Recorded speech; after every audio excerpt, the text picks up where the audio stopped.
છે, હું આદિપુરમાં રહું છું। હું દિવાળી ઉત્સવ નિમિત્તે ગૃહિણી કોમ્પિટિશનમાં ભાગ લઈ રહી છું અને મારી રેસીપીનું નામ ડ્રાયફ્રૂટ મધુરમ છે। ચાલો સ્ટાર્ટ કરીએ।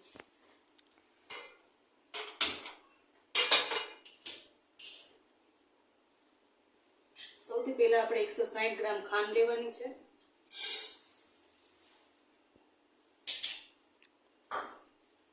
પછી આપણે એમાં પોણા કપ જેટલું પાણી ઉમેરવાનું છે।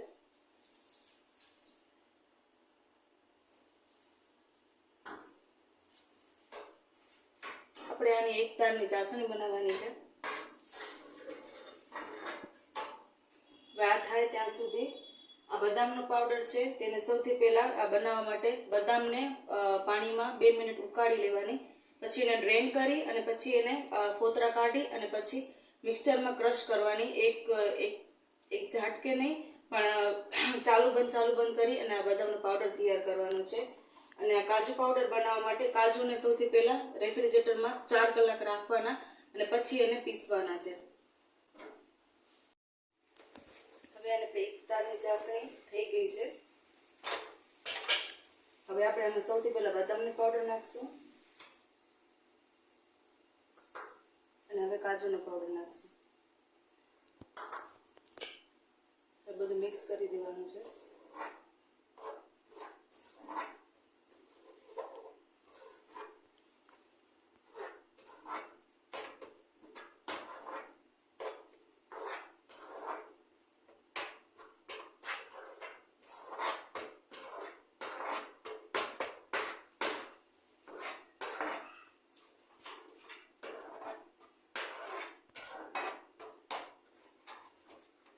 આપણે આને થોડીક વાર થવા દેવાનું છે। હવે આપણે આ મિશ્રણ તૈયાર થઈ ગયું છે। હવે આપણે આને એક પ્લેટમાં કાઢી અને ઠરવા દઈશું।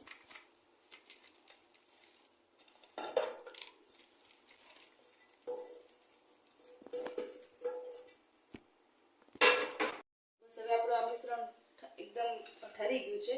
હવે આપણે એને એક પ્લેટ લઈ અને આપણે એમાં એને સેટ કરી દઈશું।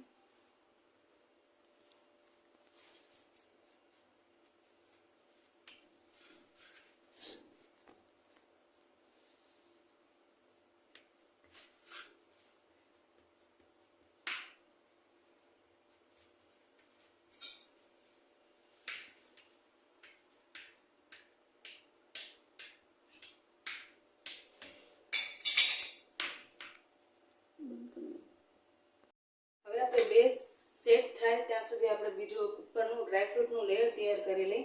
તેના માટે આપણે સૌથી પહેલા આપણા હાથ પાણીવાળા કરી અને એક સ્વીટ માટે એક લિક્વિડ ગ્લુકોઝ આવે છે જે સ્વીટમાં વાપરવાથી એમાં શાઇન આવે છે અને એનો સ્વાદ એકદમ ડિલિશિયસ થાય છે।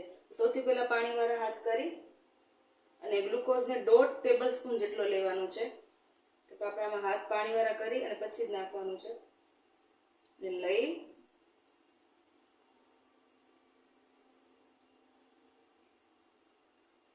ડાયરેક્ટ પેનમાં નાખી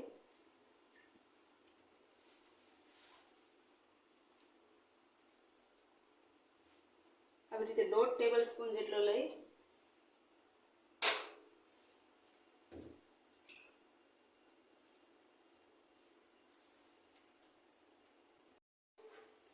થોડું ઓગળે છે આપણે થોડું રેડ કલર નાખ્યો છે પાણીમાં ઉગાડીને અને થોડું પાણી ઉમેરવાનું છે। પછી આપણે ગેસ બંધ કરી દેવાનું છે અને હલાવી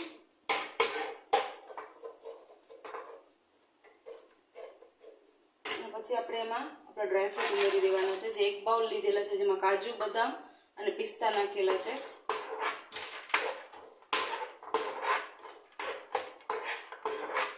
આપણે આ એકદમ ઝડપથી બધું મિક્સ કરી લેવાનું છે અને ફ્લેમ બંધ રાખવાની છે।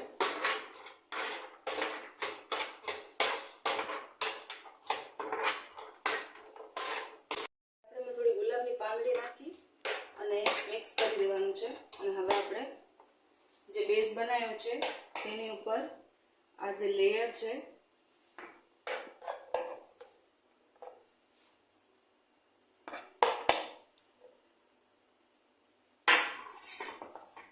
હવે આપણે આને એની ઉપર બધું પાથરી દેવાનું છે.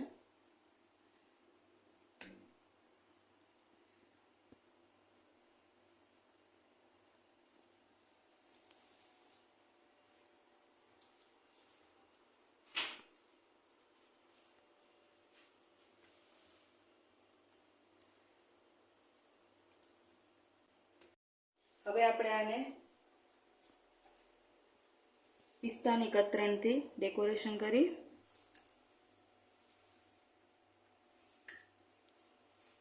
અને આપણે આને હાથથી સેટ કરી લેશું.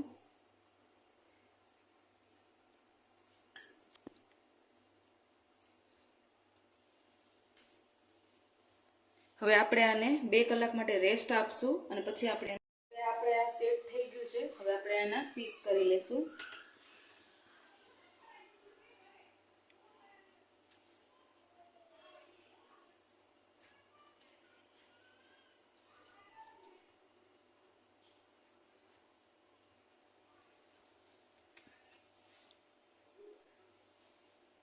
હવે આપણે આ પ્લેટમાં એના પીસને ગોઠવી દઈશું.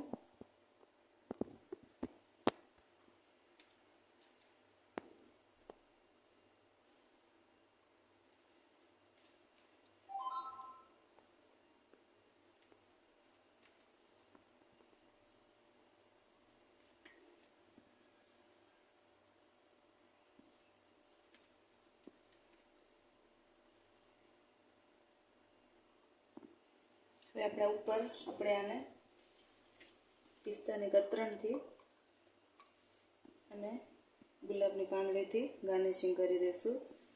હવે આપણે તૈયાર છે ડ્રાયફ્રૂટ મધુરમ.